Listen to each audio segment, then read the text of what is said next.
ప్రపంచవ్యాప్తంగా 59 కోట్ల మంది, మన దేశంలో 9 కోట్ల మంది మధుమేహంతో బాధపడుతున్నారని ప్రపంచ ఆరోగ్య సంస్థ వెల్లడించింది. ప్రతి 7గురిలో ఒకరు డయాబెటిస్ తో బాధపడుతున్నారు. భవిష్యత్తులో ప్రతి 7గురిలో 4 అయ్యే అంచనా. డయాబెటిస్ మీద పూర్తి అవగాహన అందించి డయాబెటిస్ నుంచి తెలుగు ప్రజలను కాపాడే ప్రయత్నం చేస్తోంది సుమన్ టీవీ. మనకి కర్డ్ లో 80% వాటర్ ఉంటుందండి. సో ఒక మిగిలిన పర్సంటేజెస్ వచ్చేసరికి మనకి high rich calcium and phosphorus ఉంటుంది. మనకి బోన్ స్ట్రెంగ్త్ కి చాలా ముఖ్యమైనది. అలాగే కర్డ్ లో చాలా ప్రోబయోటిక్స్ ఉంటాయి. ఈ ప్రోబయోటిక్స్ అనేది గట్ హెల్త్ ని ఇంప్రూవ్ చేస్తుంది, లీకీ గట్ ని, ఇన్ఫ్లమేషన్ ని, అలాగే మనకి తొందరగా షుగర్ స్పైక్ కాకుండా తగ్గిస్తుంది.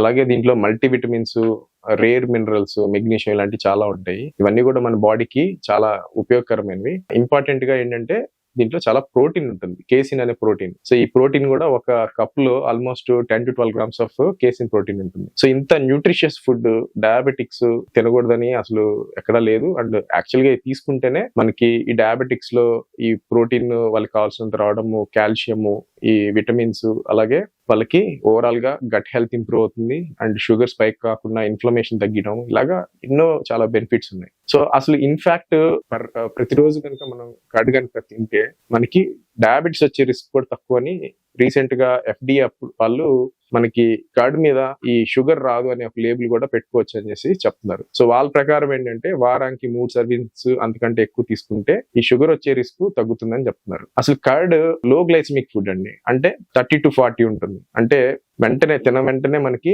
బాడీలోకి షుగర్ కూడా స్పైక్ అప్ అవుతుంది. దాంట్లో ఉండే లాక్టోజ్ అనే షుగర్ ఉంటుంది చూడండి, అది కూడా మనకి బాడీలోకి తొందరగా స్పైక్ అవ్వదు. ఎందుకంటే దీంట్లో ఉండే ప్రోటీన్ అనేది అది డిలేస్ ద అబ్జార్ప్షన్ ఆఫ్ మనకి ఈ షుగర్ ని. అలాగే మీరు 50 grams కనుక రోజు తీసుకుంటే మీకు డయాబెటీస్ వచ్చే రిస్క్ కూడా 7% తగ్గుతాయని చెప్పి లేటెస్ట్ స్టడీస్ కూడా చెప్తున్నాయి. ఇంతేకాకుండా మీరు ఈ కర్డ్ తో పాటు కొంచెం ఫ్లాక్ సీడ్స్ అవి యాడ్ చేసుకుని కనుక ఈ డయాబెటిక్స్ తీసుకుంటే వాళ్ళకి కొలెస్ట్రాల్ కూడా తగ్గే అవకాశాలు ఉన్నాయని చెప్పేసి ఆల్మోస్ట్ 15% కొలెస్ట్రాల్ తగ్గే అవకాశం ఉందని చెప్తున్నారు. సో ఏదైనా కూడా మోడరేషన్ లో తినాలి.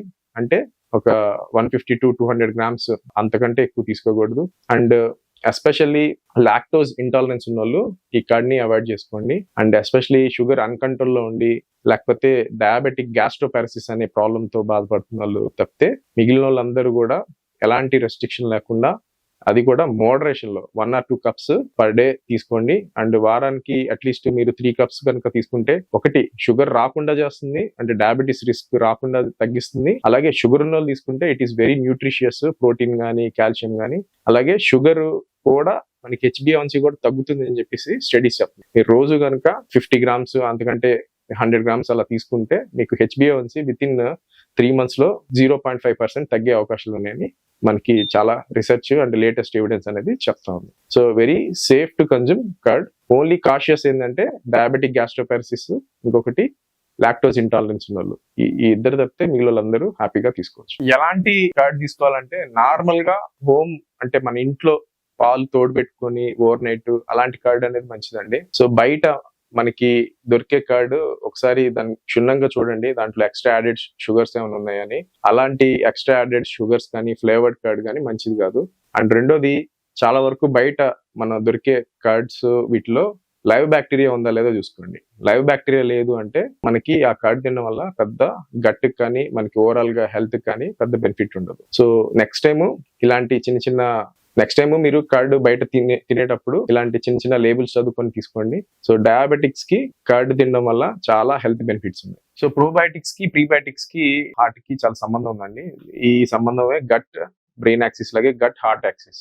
సో మనకి ఈ ప్రోబయోటిక్స్ అండ్ ప్రీబయోటిక్ మన బాడీలో ఇన్ఫ్లమేషన్ తగ్గిస్తుంది. అట్లాగే ఇన్ఫ్లమేషన్ ఇన్ ద ఆర్టరీస్ కూడా తగ్గడం వల్ల ఆర్టరీ స్టిఫ్నెస్ అనేది తగ్గుతుంది. సో ఈ ప్రీబయోటిక్స్, ప్రోబయోటిక్స్ అనేది మనకి షార్ట్ చైన్ ఫ్యాటీ యాసిడ్స్ అనేది రిలీజ్ అవడం వల్ల మనకి గట్ లో inflammation and gut immunity modulation ఇవన్నీ కూడా బాగా జరుగుతాయి.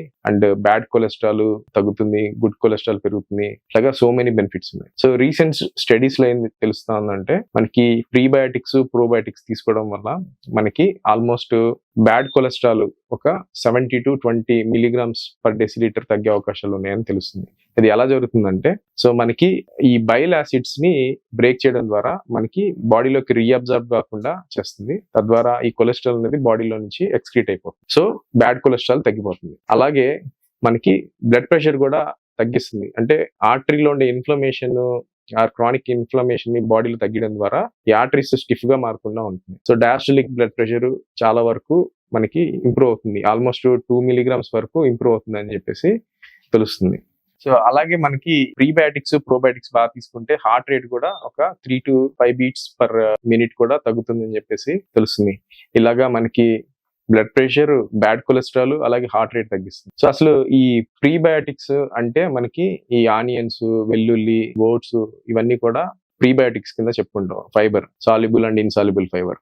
వీటి వల్ల మనకి బ్యాడ్ కొలెస్ట్రాల్ హార్ట్ కి మంచిది, లివర్ కి మంచిది, డైజెషన్ బాగా అవుతుంది. అలాగే మనకి ఈ ప్రోబయాటిక్స్ అంటే మన అందరికి తెలిసిందే. So curd, yoghurt, butter milk ఇవన్నీ కూడా ప్రోబయాటిక్స్ అంటే లైవ్ బ్యాక్టీరియా. సో ఇవన్నీ కూడా మనకి ఈ లైవ్ బ్యాక్టీరియా అనేది ఈ ఫైబర్ ని డైజెషన్ చేసుకొని మనకి ఫైనల్ గా ఎండ్ ప్రొడక్ట్ వచ్చేసరికి మనకి షార్ట్ చైన్ ఫ్యాటీ యాసిడ్స్ అనేది రిలీజ్ అవుతుంది. ఈ గట్ లో మనకి ఇది ఏం చేస్తుందంటే మన గట్ లో ఉండే టైట్ జంక్షన్స్ అంటే కణాల మధ్యలో ఉండే టైట్ జంక్షన్స్ ని ఇంకా టైట్ గా అయ్యేటట్టు లీక్ కాకుండా చేస్తుంది. లీకీ గట్ ని ప్రివెంట్ చేస్తుంది. బాడీలో టాక్సిన్స్ ని రక్తంలోకి వెళ్ళి ఇన్ఫ్లమేషన్ కాకుండా చేస్తుంది. అలాగే inflammation, chronic inflammation especially blood vessels లో తగ్గించడము ఇలాగా హెల్ప్ చేయడం ద్వారా ఈ ప్రీబయాటిక్స్ అండ్ ప్రోబయాటిక్స్ గుండెకి ఇండైరెక్ట్ గా డైరెక్ట్ గా హెల్ప్ చేస్తుంది. సో నార్మల్ గా మనం అన్ని రకాలైన ప్రీబయాటిక్స్ ప్రోబయాటిక్స్ హెల్ప్ చేయండి. కొన్ని స్ట్రెయిన్ స్పెసిఫిక్ ప్రీబయాటిక్స్ ప్రోబయాటిక్సే మనకి గుండెకి ఆ బ్లడ్ ప్రెషర్ తగ్గిస్తున్నాయి. సో వాటిలో లాక్టోబాసిల్లస్ ఒకటి, బిఫిడోబాక్టీరియస్ ఒకటి, కొన్ని స్పీసీస్ మనకి ఈ ఎక్స్ట్రా హెల్త్ బెనిఫిట్స్ ని క్రియేట్ చేస్తున్నాయి. మనం తీసుకునేటప్పుడు మనం more than 10 billions per day కనుక ఈ ప్రోబయాటిక్స్ తీసుకుంటే మనకి ఈ హెల్త్ బెనిఫిట్స్ వస్తున్నాయని తెలుస్తుంది. సో ఎంత ఎక్కువ డైవర్సిఫైడ్ స్పీసీస్, ఎంత ఎక్కువ కాలనీ ఫార్మింగ్ యూనిట్స్ తీసుకుంటే మనకి అప్పుడు మాత్రమే ఇలాంటి హెల్త్ బెనిఫిట్స్ ఉంటాయి. సో రొటీన్ గా హెల్దీ పీపుల్ ఈ ప్రీబయాటిక్స్ ప్రోబయాటిక్స్ తీసుకోవడం డబుల్ వేస్ట్ అండి. పెద్ద హెల్త్ బెనిఫిట్స్ ఉండవు. ఎందుకంటే most of the prebiotic or probiotic food మనకి యాసిడ్ వల్ల చాలా వరకు ఎలిమినేట్ అయిపోద్ది. Whatever the remaining bacteria అనేది మనకి లార్జ్ ఇంటెస్టైన్ లోకి వెళ్ళినప్పుడు కాలనీ రెసిలియన్స్ అంటారు. అంటే మనకి ఆల్రెడీ ఉన్న బ్యాక్టీరియా ఈ ప్రోబయాటిక్స్ లో ఉండే బ్యాక్టీరియాని డిపాజిట్ కాకుండా రెసిస్ట్ చేస్తాయి. సో అవంతా కూడా మోషన్ ద్వారా బయటకు వెళ్ళిపోతుంది. సో న్యాచురల్ గా మనం ఈ పెరుగు గానీ లేకపోతే ఈ కెఫీర్, కంబూచా ఇలాంటి ప్రోబయాటిక్ రిచ్ ఫుడ్స్ అంటే మనకి ఇంకా పచ్చళ్ళు ఇలాంటివి తీసుకోవడం, పులిసిపోయిన దోశలు, ఇడ్లీలు వీటిలో ప్రోబయాటిక్స్ అనేది చాలా ఎక్కువ ఉంటాయి. అంటే లైవ్ బ్యాక్టీరియా ఉంటాయి. అలాగే ప్రీబయాటిక్స్ వచ్చేసరికి మనకి ఆనియన్స్, గార్లిక్, ఓట్స్ వీటిలో మనకి ఫైబర్ ఉంటుంది. ఈ ఫైబర్ అనేది ఈ బ్యాక్టీరియా సర్వైవల్ కి చాలా ఇంపార్టెంట్. సో ఈ ప్రీబయాటిక్స్ ప్రోబయాటిక్స్ కనుక మనం ప్రాపర్ గా తీసుకుంటే అంటే సింబయాటిక్స్ అంటారు, ఇవి బాగా తీసుకుంటే మనకి గట్ హెల్త్ అనేది చాలా ఇంప్రూవ్ అవుతుంది. అలాగే హార్ట్ హెల్త్ కూడా ఇంప్రూవ్ అవుతుంది.